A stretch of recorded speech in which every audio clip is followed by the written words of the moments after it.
scathing words for Donald Trump, too, accusing him of taking hate groups mainstream and promoting racist lie after racist lie. She claimed her Republican rival had brought extremism into the heart of American politics, embracing racist ideology, which she called the alt-right. Mr. Trump hit back, calling it a disgusting argument and a deliberate attempt to distract attention away from Mrs. Clinton's own controversies. Well, live now to our Washington correspondent, Kylie Morris. Kylie. Well, Matt, suddenly this presidential contest is a slanging match over bigotry, over race, over corruption. I mean, here's the background to this moment, I think. Donald Trump has been trying to turn a corner. We've seen indications of a softening on his immigration policies, and for the past week or so he's pretty much managed to stay on message and read from the teleprompter. Hillary Clinton doesn't want that. She wants to put him very much in the orbit of those with more extreme ideologies. For that reason, she's accused him of giving a megaphone to hate groups, and she singled out the alt-right on the very fringe, giving suddenly the alt-right the attention they've craved for a very long time. Secretary Hillary Rodham Clinton! Woo! Even as the Democratic candidate walked onto the stage to link Donald Trump to the extreme right, the output from alt-right accounts online quivered in expectation. The time has come, read one. Say my name, the memes urged. Say it, Grandma, name us. The names may have changed. Racists now call themselves racialists.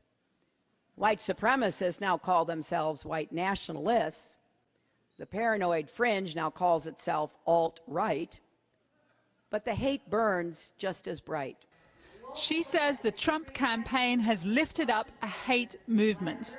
These are racist ideas, race-baiting ideas, anti-Muslim, anti-immigrant, anti-women. And taken those ideas into the mainstream. Cause for celebration in the alt-right world. One key figure declaring their obscure movement had usurped the GOP. Another meme of the alt-right mascot, a frog called Pepe, emerging from inside the web. So who are the alt-right? Well, it depends on who you ask. The screamers and the crazy people on the alt-right, as they call it, you know, who love Donald Trump, they're not real political players. These are not people who matter in the overall course of humanity. The alt-right, which is the sort of dressed-up-in-suits version of the neo-Nazi and white supremacist movements. I would call myself a race realist, and that's based on the understanding that race is not some kind of social construct. It's a real biological phenomenon. Jared Taylor is a white supremacist elder in the alt-right community, thrilled by Donald Trump's success. Here we have a presidential candidate who is saying some of the things that some of us have been saying for 25 years. It's been easy to marginalize people on the margins, but it's difficult to marginalize the Republican candidate for president. At an event in Cleveland last month, the younger, more tech-savvy element of the movement were among those who came out to play. I think there's been this trend in the Republican Party towards globalism for the last 30 or 40 years, and people will say, oh, you're being a nativist, or you're being, you know, too nationalistic or a white supremacist. I think Trump is just unapologetically American. The key speaker they gathered to hear was Milo Yiannopoulos, the alt-right poster boy who works for the Breitbart website. I just got banned from Twitter. Twitter banned him, charging that he incited online abuse of the African-American actress Leslie Jones. The solution to online harassment is simple. Women should log off. Headlines from the conservative Breitbart website feature in a new ad by the Democrats. Would you rather your child had feminism or cancer? Its editor, Steve Bannon, says the website provides a platform for alt-right ideas, but he's taken a career break for now. You can see him here advising Donald Trump at a meeting in Trump Tower. Just over a week ago, he became the Republican candidate's campaign CEO. The reality is that since then, Trump has attempted to soften his hard line on immigration, but it's already cost him support within his own party from people like Andrew Weinstein. After he disavowed Trump, Andrew became the target of online abuse from what he says is the alt-right. Remember Pepe the Frog, the alt-right mascot?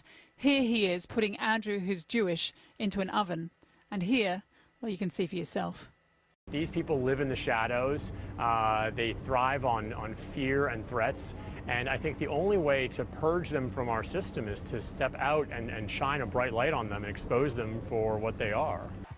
Donald Trump says he doesn't want white supremacists to vote for him and says Hillary Clinton is calling him racist because it's the oldest strategy in the Democratic playbook.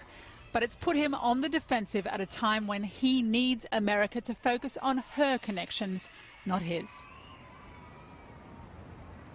What's been particularly interesting to observe since that speech by Hillary Clinton is how few of the kind of Republican grandees of the party have come out to push back against that speech and to give their support in a vocal way to Donald Trump. It's an indicator, I think, of the distance still between the establishment within the party and Donald Trump's campaign, and there's no sense of them rushing to his defense right now. Kylie, thanks very much.